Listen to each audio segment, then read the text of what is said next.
So the civil rights movement gives birth, or the African American civil rights movement gives birth to a number of groups that are activated for civil rights, political rights, economic rights. So you really have a change in kind of how groups are responding. The African American civil rights movement sets a standard about how to promote change, whether it's through nonviolent direct action and protest and boycotts and those kinds of things, whether it's through going through the court system, challenging laws, getting court decisions that are favorable, whether it's getting amendments passed like the 24th Amendment, or even by extension, we haven't really talked about this yet, but the 26th Amendment, that gives African Americans, or not African Americans, sorry, my phone's dinging, that gives 18-year-olds the right to vote. And so, those, the 24th, the 26th Amendment, or getting legislation pushed through, all of these methods become ways in which groups are like, oh, that's how we can change the system, right? So that's one of the big legacies of the civil rights movement, is how people who don't have power or don't have rights or don't have opportunity can work and get together and begin to press and challenge power and get things done, right? So I'm going to kind of touch on a series of groups. Some of these are political, some of these are economic, some of these are about civil rights. They're all tied in with this period around LBJ and the civil rights movement. Many of them kind of begin to form in 62, 63, 64, 65. Several of them form in the 1970s. So you're kind of talking about protest groups that bridge the beginning of the civil rights movement, or sorry, not the beginning, the most active period of the civil rights movement, circa 1963.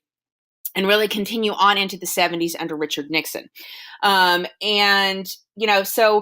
the time frame is not so much, and I'll kind of try to mention where they fall within this time frame, but the important thing is to remember who the groups are, what it is they're trying to accomplish, and what types of methods that they're using to accomplish these things, because I think that says a lot. And again, this is all a product of the change of the civil rights movement, the issues of Vietnam and how that activates young people, and of course then this baby boomer generation that is hopeful and active and engaged, right? And going to school, you have, inexpensive college, you have, the Great Society college grants and all that kind of stuff. So you have lots of kids enrolled in school.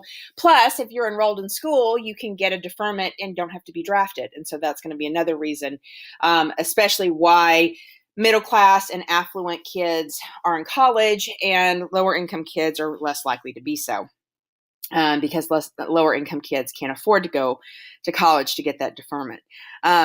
So let's kind of run through these. Again, the foundation of the movements goes back to the 1950s.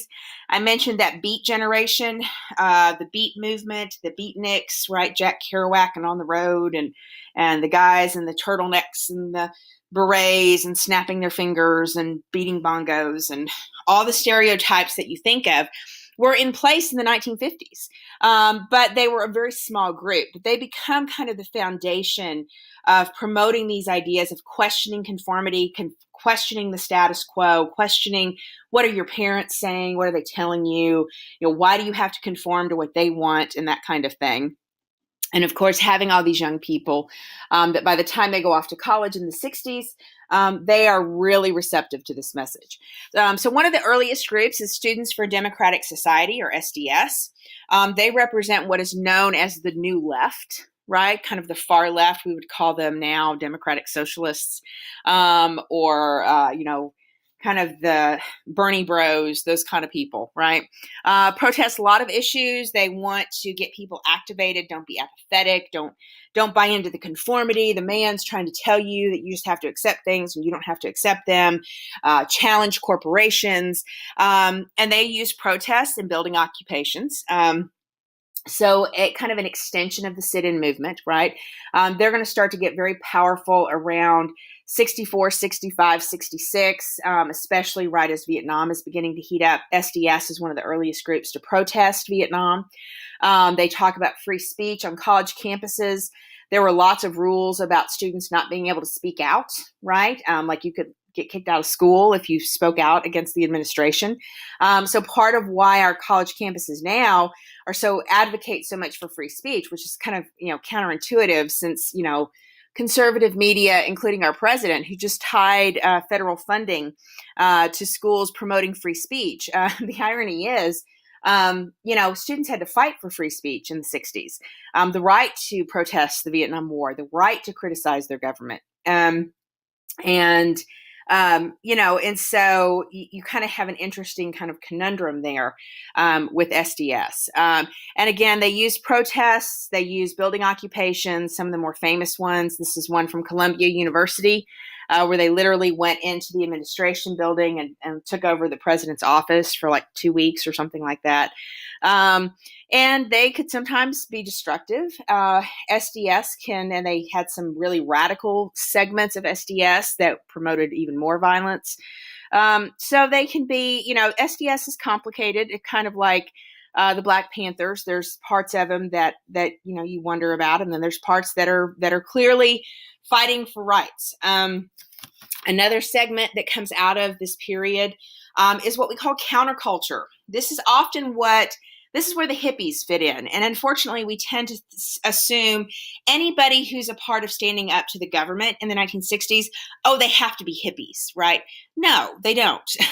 Counterculture does not necessarily, hippies could be counterculture, but that does not mean they are politically engaged. I mean, they could be so counterculture that they completely drop out of society and go live on a commune, right?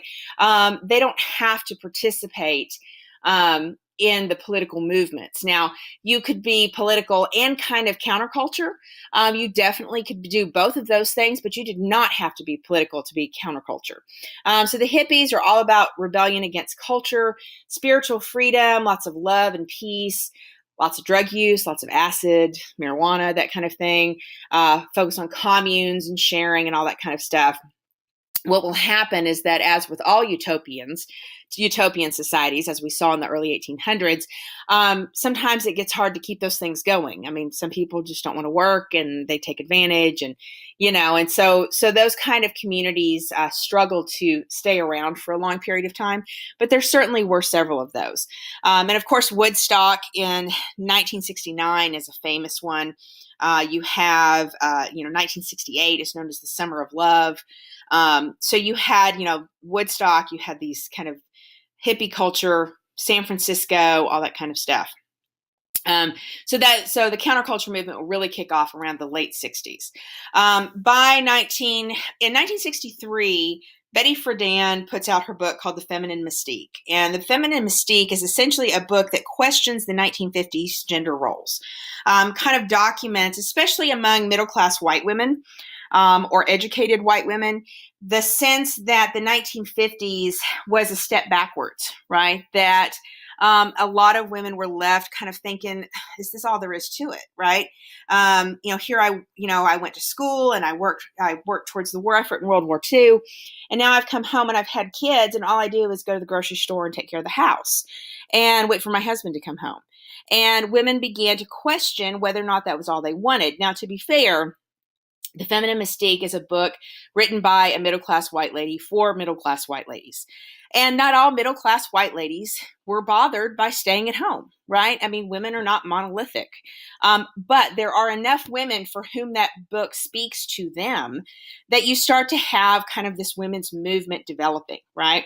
And so you have Gloria Steinem, Betty Friedan. They become these leaders of kind of the National Organization for Women, which is created in 1966. And they began to talk about equal pay. They began to talk about, equal rights and not discriminating in jobs and that kind of thing. Does this mean that women aren't facing sexual harassment? No, because they absolutely were. But there begins to be this conversation about how can we get women, professionally, economically, and even politically on the same level as men. Right? To be able to walk in the halls of power, to be able to lead political groups, to be able to have the right to for economic security in and of themselves without having to depend on their husband. Understand that in the 1960s, women couldn't have their own bank account. They couldn't buy their own house. They couldn't have their own credit card. This is in the 60s, right? So this kind of gives you a sense for why National Organization for Women and kind of the feminist movement really kind of begins to gain steam in the 1970s. And you have more and more women that are going into the workforce, and especially once you have all these baby boomer women who've gone to college and they want to have, opportunities as well. All of this coincides with the development of the birth control pill. Child pregnancy and childbirth are economic issues for women. I know they are more than economic issues. They are also moral issues and human rights issues and that kind of thing. But they're also, for women in particular, for women specifically, pregnancy and birth control and all that kind of stuff is an economic factor, and there's statistics to back that up. And so the ability for a woman to control how many kids she has, when she has kids, is a huge factor. And women being able to kind of have a level playing field in the economic sector. And so birth control changes that. It's into this context that you have the Roe v. Wade decision that says that, what a woman decides to do with her doctor is up to her, that women can make those choices. And again, I realize there's moral and human aspects to that conversation, but understand that within the context of the women's movement, this is where the Roe v. Wade abortion decision falls, right? Especially in the 1970s. I think it's developed. I think there's more nuance to it now, but just kind of keep that in mind. You have things like an Equal Pay Act. You begin to have Equal Employment Opportunity Commission. And most importantly, the Title IX decision that gets signed in the early 70s. I think it's 72, but don't quote me on that. Nixon signs the Title IX agreement that essentially guarantees that women's sports and activities at high school, in schools, whether it's public education or college education, that they have to be funded equally. They have to have access to equal facilities. They have to have access to equal money and all that kind of thing. That universities can't just send all their athletic money to the boys' sports program and tell the girls, too bad for you. High schools, same thing, right? So you can really thank Title IX for a lot of the changes in attitudes towards women, because it's pretty powerful for little boys to realize that girls can play soccer or softball or whatever, and be on the same athletic level as guys. And I think this is a generational shift that has profound ramifications for today. So Title IX is pretty important. And there's a video in the Ed Puzzles that kind of goes into really good detail about kind of what Title IX is. And we'll talk when we get into the 70s and 80s. We'll talk about Phyllis Schlafly a little bit more. Just know that in the 1970s, they come up with the Equal Rights Amendment. And they're going to try to get it ratified. And unfortunately, the ratification doesn't pass. So the Equal Rights Amendment was intended to guarantee women equality, or basically create a constitutional amendment to guarantee equality regardless of sex. But you will start to have some conservative pushback, most notably by Phyllis Schlafly, which we'll be talking about her a little bit more when we get into the 70s and 80s. So there is a conservative backlash, right? Just like there's a conservative backlash against the hippies, if you've ever heard Merle Haggard's Okie from Muskogee, right? So there is a backlash against these groups that question this push for rights and all this kind of stuff. There's some interesting clips regarding the American Beauty pageant protests and that kind of thing. So that's really kind of interesting. Affirmative action, I mentioned this when we talked about the Great Society. Again, the idea of tackling social and economic discrimination by using federal policies to encourage hiring and recruiting of African Americans. And this is meant to kind of level the educational playing field, just because, we've had all these years of discrimination and segregation in public schools. So what are we going to do about that? How are we going to fix that? And so kind of the idea is that we can fix that by, affecting how colleges admit people to school. Now, UC Regents versus Bach, or Bakke, however you say his name, begins to tighten up some of the restrictions. I don't know if they would ask you about this court case, but if you can remember the weird name of Bakke or UC Regents in college and affirmative action. basically this decision says that you have to watch out for reverse discrimination, that you have to be very careful that you're not creating an unfair playing field for individual students who, regardless of their skin color, like you can't help if you're white, you can't help if you're black. Like there needs to be an attention paid that yes, universities want to promote diversity because that's how you create a diverse society, but at the same time you don't want to punish individual students because of their skin color. So kind of adds a level of confusion to this whole affirmative action thing. I've mentioned busing before. To try to, the idea of integration of the schools as you get into the late 60s, 70s, into the 80s. This is still a difficult challenge for a lot of places, and busing becomes a big deal. And the video about MLK's assassination talked about Jesse Jackson. And so you still have some political groups that are pressing for political change. That doesn't mean that everything's kind of being fixed, right? Latinos become very active in trying to address their inequality. Cesar Chavez, Dolores Huerta with United Farm Workers Union challenged the conditions for migrant farm workers and have the Great Boycott and do several things like that. Kind of the Chicano movement, whether it involves the United Farm Workers Union or whether it's hunger strikes or student walkouts. So the Chicano movement is a part of this. LULAC, League of United Latin American Citizens, La Raza Unida, talk about political equality, bilingualism in schools, that kind of thing. So you want to identify Cesar Chavez, LULAC in particular. Remember, Cesar Chavez is United Farm Workers Union, migrant farmers, better conditions, better wages. You also have the American Indian movement. The American Indian movement and Red Power is essentially what it's called. They use occupations like in Alcatraz, and they begin to try to force discussion of rights and issues that face American Indians. You had Russell Means, who was a famous actor for a number of years, and Dennis Banks tried to stand up about Wounded Knee.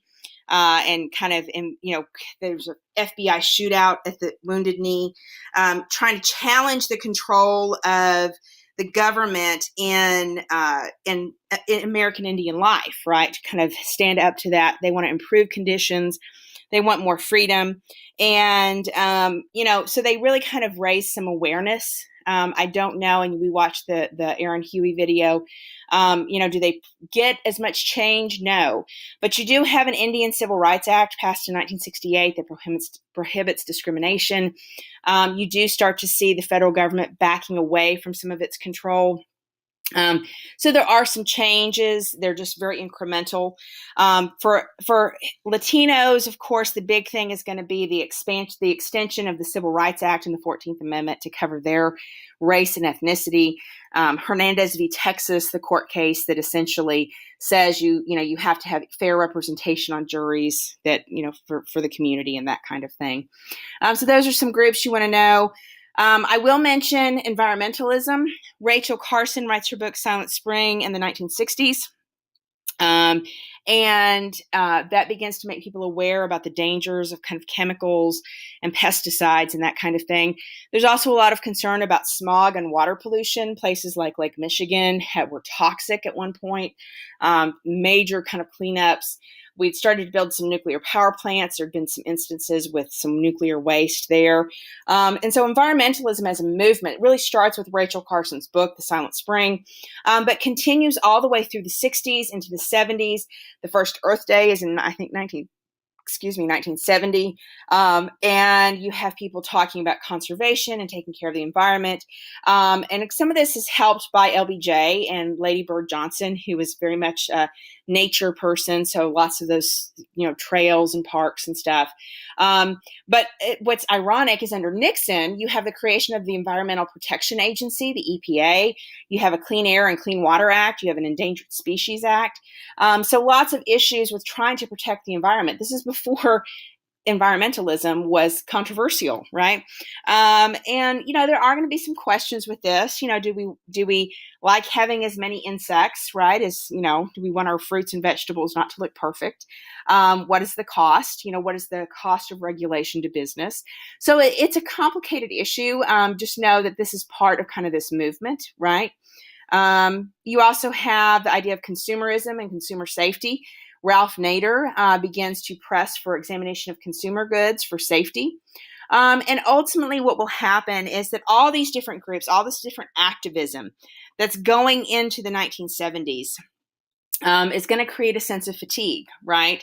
And so you have, the 70s is going to be known for kind of a malaise, people trying to, wanting to recover from Watergate, which we'll talk about, in Vietnam. And so the 70s will be very much focused on themselves, less focused on activism. How can I improve myself? This is where physical fitness becomes a big deal, and meditation and all that kind of stuff.